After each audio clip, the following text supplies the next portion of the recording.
یہ ماہ رام، یہ ماہ محرم، یہ سیاہ لباس کا زیب تر کرنا، یہ آنکھوں سے غم حسین کے آنسوؤں کو بہانا، یہ مجلس، یہ ماتم، یہ عزاداری، یہ آبوبا، یہ سب ہمارے امام حسین علیہ السلام سے عقیدت ہے۔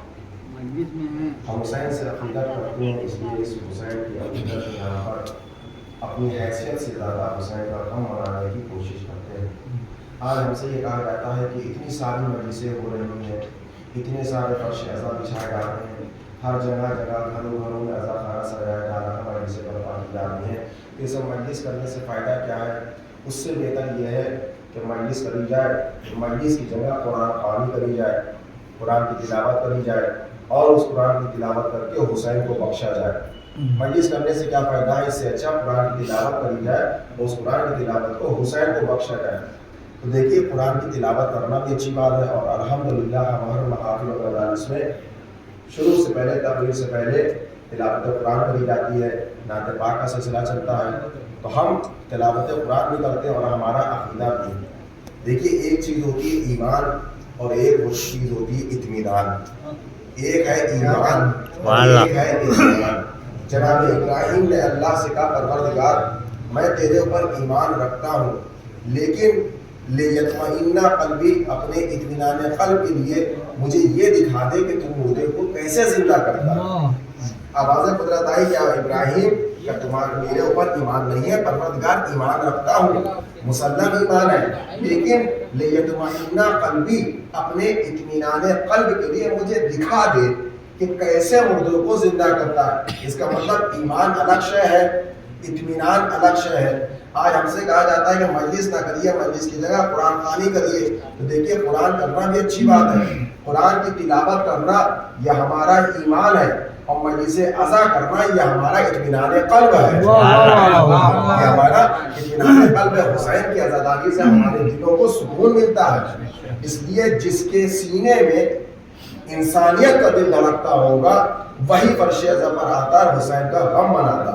اور اللہ نے ہمیں توفیق عطا فرمائی اور پھر الحمدللہ ہمیں حیات بخشی کہ حسین کا غم ہمارے درمیان میں موجود رہا۔ اس لیے کہ ہر سال محرم آتا اور چلا جاتا ہے، اور جاتے جاتے ہم یہی کہتے ہیں کہ اگلے برس جو زندہ رہے گا پھر حسین کا غم منائے گا، کیونکہ حیات اور موت اللہ کے ہاتھ میں ہے، کل کسی نے دیکھا نہیں ہے کہ کل ہونے والا ہے۔ تو عزیزان گرامی، آپ کے سامنے عرض کرنے کا مطلب یہ ہے کہ ماہ غم، یہ ماہ محرم، یہ سیاہ لباس کا زیب تن کرنا، یہ حسین کی مجلس عزا برپا کرنا، جلوس نکالنا، شب بیداری کرنا، یہ حسین کا مقصد کیا تھا؟ کیا حسین کا مقصد صرف اتنا تھا کہ عزاداری کرنا، شب بیداری کرنا، نیاز تقسیم کر دینا، تبرک تقسیم کر دینا، جلوسوں میں چلے جانا، شب بیداری کرنا؟ کیا حسین کا مقصد صرف یہی تھا؟ اسی مقصد کے تحت حسین نے قربانی پیش کری ہے؟ تو اگر یہ مقصد ہمارے درمیان ہے تو یہ کوئی سوال پیدا نہیں ہوتا، کوئی معنی نہیں رکھتا۔ اس لیے کہ اگر ہمیں حسین کے مقصد بھی پتا ہوگا، حسین کی قربانی کا مقصد بھی معلوم ہوگا، تو ہمارے لیے عزاداری کوئی معنی نہیں رکھتی ہے۔ اس لیے کہ اگر حسین کے مقصدوں کو ہی ہم نہیں جانتے ہیں کہ حسین نے کیوں قربانی پیش کری، ہم صرف یہ نہ دیکھیں کہ حسین بھی کربلا میں جا کر شہید ہو گئے، قربانی پیش کر دی تو ہم مجلس ماتم کر رہے ہیں۔ صرف حسین کا مقصد یہیں تک محدود نہیں ہے، اور کربلا کا میدان جو سجایا گیا ہے وہ صرف قربانی کے اوپر نہیں ہے کہ ہم نے قربانی پیش کر دی، حسین شہید ہو گئے، علی اکبر شہید ہو گئے، مولانا محمد شہید ہو گئے، قاسم شہید ہو گئے، عباس شہید ہو گئے، تو بس شہادت تک ہی ہمیں محفوظ نہیں رہنا ہے، شہادت تک ہی ہمیں محدود نہیں رہنا ہے، بلکہ کربلا کا میدان پوری وجود انسانیت کے اندر ڈھلا ہوا ہے۔ کربلا کا میدان پوری وجود انسانیت میں ڈلا ہوا ہے۔ آپ صرف یہ نہ دیکھیے کربلا میں شہادت واقع ہوئی ہے، بلکہ کربلا کو دوسرے رخ سے دیکھیے کہ کربلا میں کیسے ایک بھائی نے دوسرے بھائی کی وفا کو انجام دیا ہے۔ کربلا کے میدان میں کیسے بھتیجی نے اپنے چچا کی قربانی کو زندہ دیکھا، اپنی آنکھوں سے مشاہدہ کیا ہے۔ کربلا کے میدان میں ایک ماں نے اپنے بیٹے کو ذبح ہوتے ہوئے کیسے دیکھ لیا ہے۔ تو کربلا کا مقصد صرف شہادت نہیں ہے، کربلا کو دوسرے رخ سے دیکھا جائے تو کربلا میں ایک پورا امتحان موجود ہے، کربلا میں پوری وجود انسانیت انسان ہے۔ تو عزیزان گرامی، اب حسین جا رہے ہیں مدینے سے کربلا، بیعت کا سوال ہوا، ادھر ملعون مرا، فوراً اس کا بیٹا ملعون تخت پر آ گیا۔ جیسے ہی آیا سب سے پہلا اس کا کارنامہ جو ہوا اپنے باپ کے جانے کے بعد ملعون کے، جیسے ہی اس کا باپ مرا فوراً اس نے کیا کیا؟ حسین سے بیعت، حسین سے بیعت کا سوال کرو، لیجیے ادھر حسین سے بیعت کیا۔ 22 رجب کو مردود بنا، 22 رجب سے 28 رجب کے 6 دن کا فاصلہ ہے۔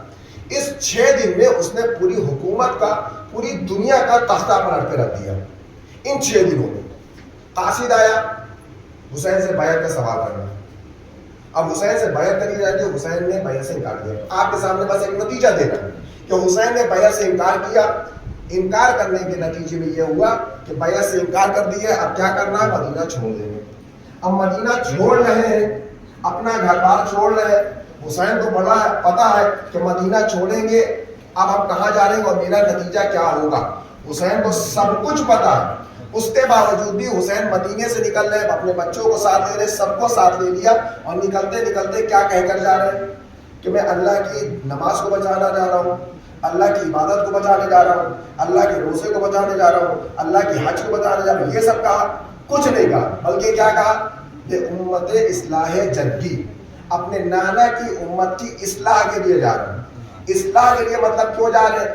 یہ لفظ اصلاح کا استعمال کرنا حسین کا۔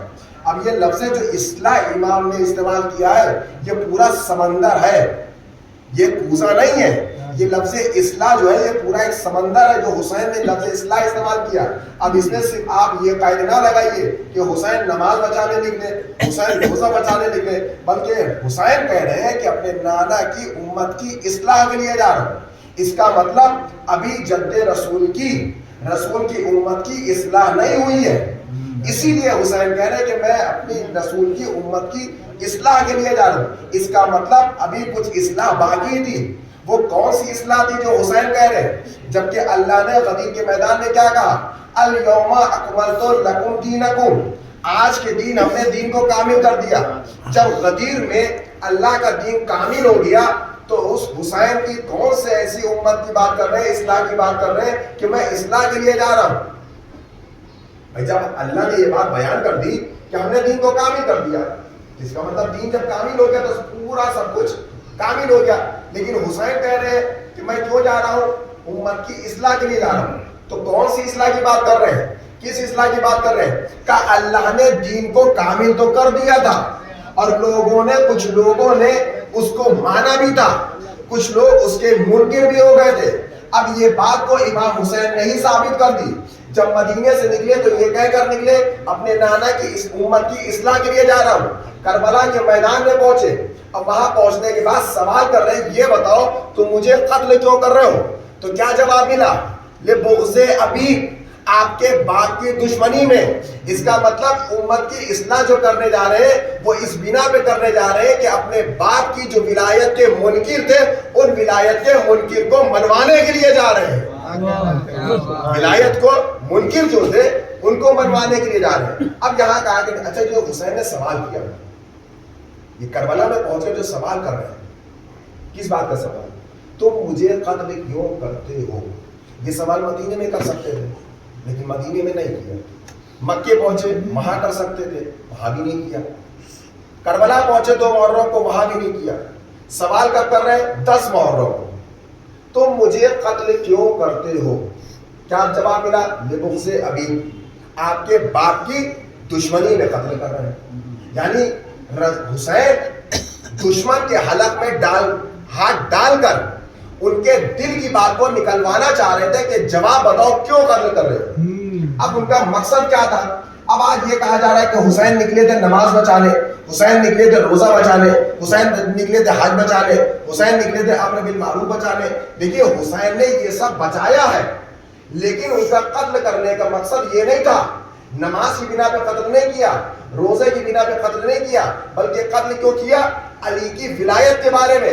اب اس کا مطلب ہے کہ جو کہتے ہیں کہ حسین نے نماز اور روزے کے لیے قربانی دی, تو مقصد کربلا نماز ہو سکتا ہے, روزہ مقصد کربلا ہو سکتا ہے, حج مقصد کربلا ہو سکتا ہے, زکات مقصد کربلا ہو سکتی ہے, جہاد مقصد کربلا ہو سکتی ہے, شجاعت مقصد کربلا ہو سکتی ہے.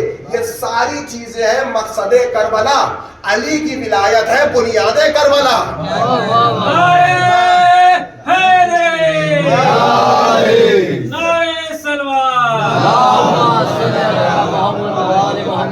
یہ سب ہے مقصد کربلا, لیکن بنیاد ہے کربلا کی کیا؟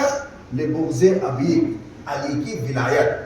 تو حسین کا قتل کرنے کا مقصد کیا؟ علی کی ولایت. تو انہوں نے یہ سوچا کہ علی کی ولایت کو دبا دو, توحید خود بخود اپنے کنٹرول میں آ جائے گی, توحید خود بخود اپنے کنٹرول میں آ جائے گی. پھر اپنے مزاج کے مطابق اسلام کو چلاؤ, اپنے مزاج کے مطابق دین کو چلاؤ. اب میرا جو دل چلے گا ہم اس حساب سے نماز پڑھوائیں گے, میرا دل چاہے گا تو صبح کی 2 کے بجائے 4 پڑھوا دیں گے, میرا دل چاہے گا تو جمعے کی نماز بدھ کو پڑھوا دیں گے. کیوں؟ یہ اپنے مزاج کے مطابق اسلام و شریعت کو چلانا چاہتے تھے. تو انہوں نے سوچا کہ توحید کو دباؤ. کیوں؟ توحید ہے دلیل اور لا الہ الا اللہ ہے مدلول. توجہ کے ذرا گرامی, توحید کو بچانے کے لیے حسین نے قربانی پیش کری ہے, کیونکہ ان کا مقصد یہ تھا کہ ولایت کو دباؤ, ولایت کو ختم کر دو, توحید اپنے قبضے میں آ جائے گی. تو یہ ولایت کی بنیاد پر توحید کو قبضے میں کرنا چاہتے تھے. مثال آپ کے سامنے عرض کرتا ہوں, شاید میں نے کئی مجلس سے پڑھا لیکن آپ کے سامنے ذہن کو تھوڑا قریب کر دوں آپ کے ذہن کو, کہ مثال کے طور پہ کہیں کوٹھی ہو, کسی کے عالیشان بہترین مکان ہو, اس مکان پر جو کوئی مالک ہو اس پر میں ناجائز قبضہ کر لوں. اب جب میں ناجائز قبضہ کر لوں اس کوٹھی پر, مکان کے اوپر, تو میں کہلایا جاؤں گا غاصب. کیوں؟ کیونکہ میں نے ناجائز قبضہ کر لیا. اب جب میں نے ناجائز قبضہ کر لیا تو صاحب مالک جا کے کیس درج کرا دے گا. کہاں؟ کورٹ میں. اب جب کورٹ میں کیس درج کرایا جائے گا تو جج کے سامنے جب فائل جائے گی کوٹھی کی, تو جج یہ نہیں کہتا ہے کہ کوٹھی کو یہاں لے کر آؤ, کوٹھی کو بلا کے لاؤ, میں کوٹھی کو چیک کروں گا. کہ نہیں, مدلول کی ضرورت نہیں ہے. تو کیا کی ضرورت ہے؟ کہ اس کوٹھی کے دلیل کی ضرورت ہے. وہ دلیل کیا ہے؟ اس کوٹھی کے رجسٹری کے پیپر. دلیل ہے رجسٹری کے پیپر, مدلول ہے کوٹھی, دلیل ہے ولایت, مدلول ہے لا الہ الا اللہ. تو غور کریے ذرا, توجہ کریں ذرا. تو یہ چاہتے تھے کہ ولایت کو دبا دو, مدلول خود بخود اپنے قبضے میں آ جائے گا. اب جب جج کے سامنے فائل جائے گی تو وہ کوٹھی نہیں منگواتا, یہ کہتا ہے کوٹھی کے رجسٹری کے پیپر لے کر آؤ. وہ پیپر چیک کرے گا, اگر شاکر چور ہوگا تو وہ کوٹھی پہ قبضہ نہیں کرے گا, بلکہ قبضہ کرے گا کس طریقے سے پیپر میرے ہاتھ میں آ جائے, پیپر میں نام بدل دو یا پیپر کو ہی جلا دیا جائے, جہاں پیپر رکھا ہے وہی چیز جلا دو. کیوں؟ کیونکہ پیپر ہے دلیل. اگر دلیل اپنے پاس آ جائے گی, کوٹھی خود بخود اپنے قبضے میں آ جائے گی. اب مسلمان یہ چاہتے تھے کہ کتاب غدیر سے علی کے نام کو نکال دیا جائے. مسلمان یہ چاہتے تھے کتاب غدیر سے علی کے نام کو نکال دیا جائے, کہ علی کا نام نکل جائے گا توحید اپنے قبضے میں آ جائے گی. لیکن ان شاطر چوروں کو کیا پتا کہ علی کی ولایت غدیر علی کی کتاب کا پیپر اللہ خود اپنے پاس رکھے ہوئے ہے. نعرہ حیدری, نعرہ حیدری, نعرہ تلوار. ان مسلمانوں کو کیا پتا کہ کتاب غدیر کا پیپر اللہ اپنے پاس رکھا ہے. اب اگر پیپر سے نام بدلنا ہو, اس پیپر کو چرانا ہو, تو مر کے وہاں جاؤ. یہاں جو جاتا ہے کہ وہ واپس پلٹ کر نہیں آتا ہے. تو یہ چاہتے تھے ولایت کو اپنے قبضے میں کر لو, ولایت کو دبا لو. اسی لیے حسین نے ان کے حلق سے بات نکلوا لی, کیوں قتل کرتے ہو؟ تو جواب صاف صاف انہوں نے دے دیا اپنے دل کی بات, باپ کی دشمنی ہے. تو کربلا میں کسی اور کا مقصد نہیں تھا, کربلا بنیاد بنی ہے ولایت علی کے اوپر. ان کا مقصد ہی ایک تھا کہ علی کی ولایت کو. آج پوری دنیا میں اگر لا الہ الا اللہ کا سفر چل رہا ہے تو صدقہ ہے چہردہ معصومین علیہ الصلوۃ والسلام. نہ توحید ختم ہو چکی ہوتی, توحید مٹ چکی ہوتی. بھائی یزید کا کیا مقصد تھا, یزید کا منصوبہ کیا تھا؟ یزید نے اپنی زندگی میں 3.5 سال تقریباً اس نے حکومت کری ہے. اس 3.5 سال کی حکومت میں اس نے 3 بڑے کارنامے کیے ہیں. کیوں میں چھوٹے موٹے کام، لیکن جو بڑے کارنامے کیے ہیں، کون سا سب سے بڑا کارنامہ؟ حسین کی بیعت اور شہادت. دوسرا کارنامہ مدینے کے اوپر قبضہ کر کے ان کو مسمار کر دیا پورا مدینہ، اور مسجد نبوی رسول کی جو قبر ہے اس کو استبل بنا دیا، کھچر ڈھونڈنے کی جگہ بنا دیا. اور تیسرا کارنامہ خانہ کعبہ کی چھت کو ڈھانا چاہا اور اس پہ آگ برسائی. 3 دن تک مسجد نبوی میں نماز نہیں ہوئی ہے. اس ملعون نے یہاں تک کہہ دیا تھا کہ 3 دن تک ممبر ہے اس کا لحاظ کرتے ہوئے یہ کہا تھا کہ 3 دن تک پورے مدینے والے تمہارے لیے، اپنی فوج آرمی سے کہا تھا تمہارے لیے سب کچھ جائز ہے، جان مال آبرو ناموس، 3 دن تک سب کچھ تمہارے لیے جائز ہے. اپنی آرمی سے کہا تھا، ممبر کا لحاظ کرتے ہوئے اتنا کہہ رہا ہوں، ناموس تک تمہارے لیے جائز ہے. 1000 لوگوں کو مارا گیا مدینے کے اندر. اس نے یزید نے 3 کارنامے اپنے بڑے کرے. اس کا منصوبہ یہی تھا نماز ختم کر دی جائے، حج ختم کر دیا جائے. بے حج ختم کرنے کیا مقصد ہے؟ جب بیعت کا سوال ہوا اور امام حسین علیہ السلام مدینہ چھوڑ کر مکہ آ گئے، امن کی جگہ مکے میں رہ رہے. اب جب یزید کو یہ بات پتہ چلی تو یزید نے اپنی فوج کو بلایا. بلانے کے بعد کہا کہ جاؤ، جب لوگ حج طواف حاجی طواف کرتے ہوں گے اسی بیچ میں آستینوں میں خنجر چھپائے رہنا اور طواف کرتے کرتے بیچ میں حسین کو قتل کر دینا. یہ اس نے اپنی پہلی آرمی سے کہا. پھر دوسری آرمی کو بلا کے کہا کہ جب پہلی آرمی حسین کو قتل کر دے گی تو دوسری آرمی والی پہلی آرمی کو مار دینا. یعنی اپنی ہی آرمی کو اپنی آرمی سے مروا رہا.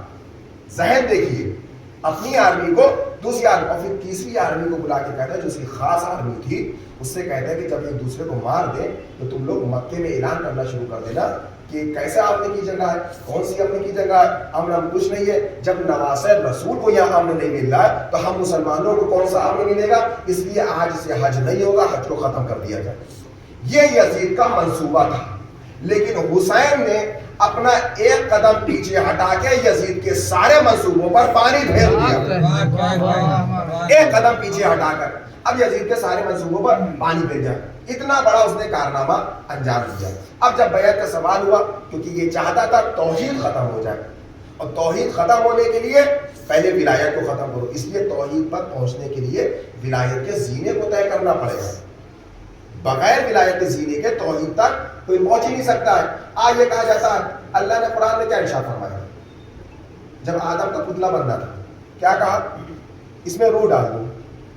روح کیا ہے؟ اللہ کی. اللہ کس روح کی پھونکنے کی بات کر رہا ہے کہ میں اس میں روح پھونکوں؟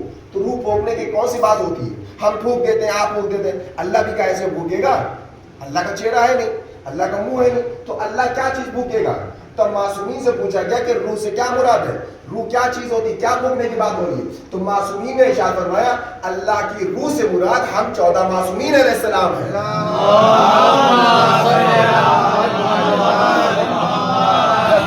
روح سے مراد ہم ہیں. اب جیسے ہم اگر یہ بات کہہ دیں کہ روح سے مراد 14 معصومین ہے تو ہم سے کہا جائے گا آپ نے غلو کر دیا، آپ نے بڑھا دیا، اللہ کی روح بتا دیا، اللہ کی روح بتا دیا. عجیب معاملہ ہے، جب وہی مسلمان عیسیٰ کو چلا چلا کر روح اللہ کہہ رہے ہیں تب تو کوئی غلو نہیں ہو رہا، اور ہم 14 معصومین کو روح اللہ کہہ دے رہے ہیں تو ہم والی ہو جا رہے ہیں. جب وہی مسلمان کہہ رہا ہے تب نہیں ہوتا. اب عزیزان گرامی، اب یہاں پہ میں اپنی آیت کی شروعات کروں کہ اللہ کے اپنا جب قرآن کو بھیجا اس میں کیا ارشاد فرمایا؟ پہلا جملہ لا اکراہ فی الدین، دین میں کوئی جبر نہیں، دین میں کوئی زبردستی نہیں. دین تلوار کی زور پر نہیں پھیلا، دین رسول کی مٹھاس زبان سے پھیلا ہے، خوبصورت زبان سے پھیلا ہے. اللہ نے خود کہا میرے حبیب ہم نے آپ کو رحمت للعالمین بنا کے بھیجا، ہم نے آپ کو دروغے زندان بنا کے نہیں بھیجا. ڈرا دھمکا کر دین نہ پھیلائیے گا، دھمکا کر دین نہ پھیلائیے